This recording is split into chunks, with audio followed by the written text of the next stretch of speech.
Hi friends, ఈరోజు మనం కుక్కర్లో చికెన్ కర్రీ ఎట్లా చేయాలి అనేది నేర్చుకున్నాం. తొందరగా దానికోసం మనం ఉల్లిపాయ, టమోటా, ఇవి వచ్చేసి ఇవి కాడలు అనమాట. కొత్తిమీర కాడలు, అల్లం వెల్లుల్లి, ధనియాలు, పచ్చిమిర్చి ఇవన్నీ ఇప్పుడు నేను కుక్కర్లో వేసి మీకు రెసిపీ చూపిస్తాను.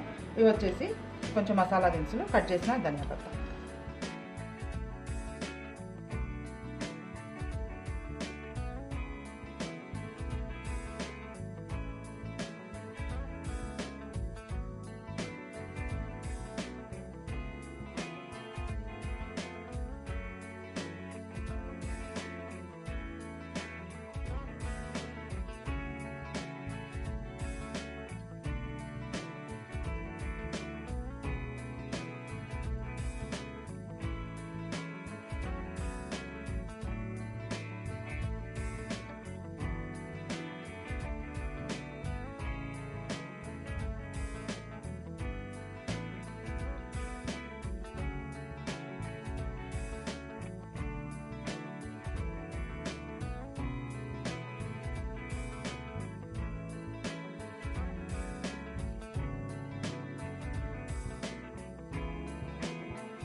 కుక్కర్లో తయారు చేసిన చికెన్ కర్రీ తయారీ అయింది.